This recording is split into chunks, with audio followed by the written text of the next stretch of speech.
Hello everyone, welcome back. This is the Casio DBC-150 Databank Calculator Watch from 1996. And here it is for us to have a look at today. It's got a resin strap there in beautiful condition, nice and clean. I did clean it. This is a very, very useful tool and a nice watch. We're going to have a look at it briefly today, some of the functions, and we're going to finish with some final thoughts. Let's start with that backlight. Unusual for a calculator watch to have a really nice EL backlight, and there it is. These were all the rage in the 1990s, and I think this watch is still useful today, even though there are smartwatches today that can do a lot more different things. I just love the retro technology. The Casio 80s and 90s databank calculators have a special place in my heart. So this is, in my opinion, a really cool looking watch. It's got a lot of different functions. It has a data bank function. It has a schedule function for your calendar appointments, and a calculator, as well as an alarm and a countdown timer and a stopwatch and dual time. So it's really got a lot of features, and I think it's really an exciting little nifty gadget to use. Even today I use this very same watch today to do my grocery shopping at the supermarket or the grocery store. I used it when I was walking down buying various things to calculate my weekly spend, and then I could use that.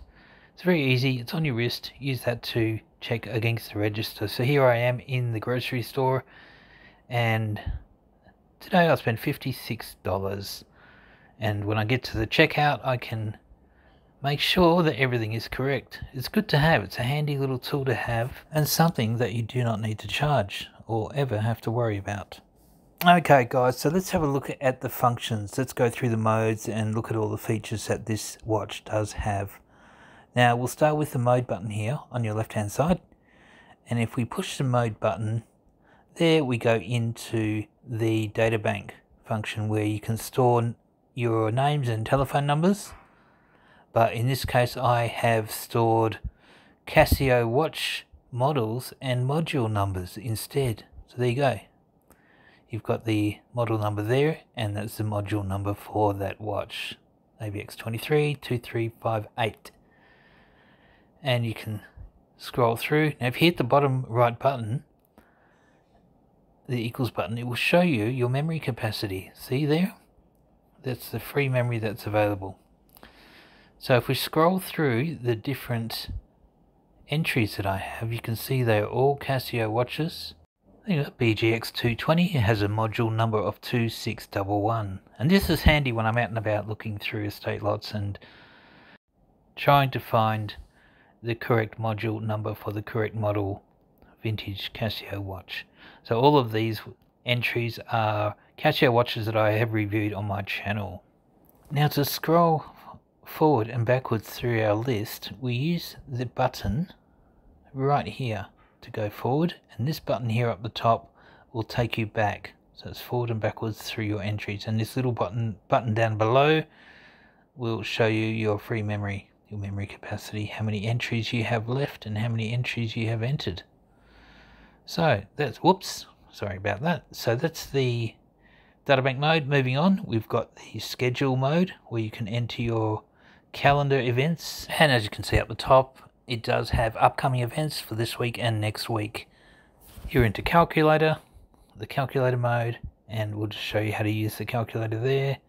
56, we'll go -6, so the minus is up the top. 6 equals, oh, I have to push that a little bit harder. I might have to use my thumbnail. There we go, 50. And to reset it, we use the right hand button that'll reset your calculator. Next mode is world time, so it gives you alternate time zones, great for traveling. And moving on again, we go into the alarm. It's your alarm mode. timer. The countdown timer can be operated by using the right button. That'll initiate your countdown timer. And you stop. Is it one of these, or is it? Oh no, I think it's the button up the top here. There we go. So yeah, so you start it with the right hand button, that one there, and you stop it with the top button there. So that's the countdown timer. Beautiful, easy, not very difficult. And then if we push the mode button again, we're into the stopwatch, which has a 1/10 of a second, 100th of a second stopwatch. And it's the same story: stop, start and reset.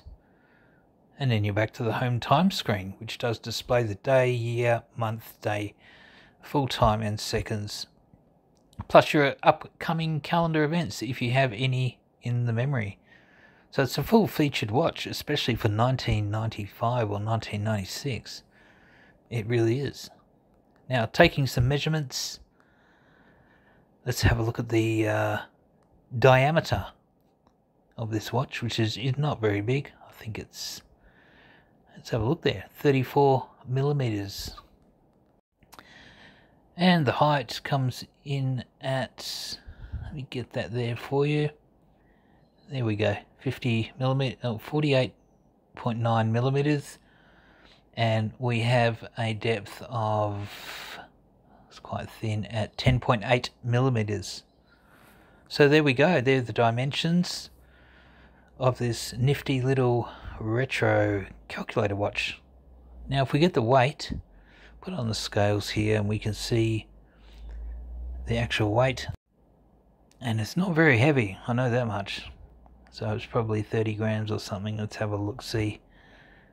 And we've got 34 grams in the overall weight. Being resin, I'm not surprised. Doing a comparison here on the right, we have another calculator watch. This is a CMD40, another retro Casio calculator watch with a focus on remote controllability, so that watch can control your TV if you would like it to.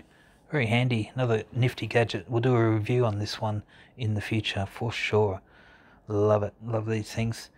And the other calculator watch that I've got here, I've done a review on, is this dark green calculator watch, the CA53W with a black face, but no light. So, unfortunately, it is not that useful for someone who cannot see in the dark. But this watch is really nice. I like the features. It's got a lot of features. It's got a beautiful EL backlight. No water resistance. I would not take this swimming. But overall, it's a good watch, and I really believe that it's well worth it. If you can find one on the second-hand market, it would be a really good little watch to add to your collection. Well, that's it for today, guys. Thanks for watching, and we'll see you next time.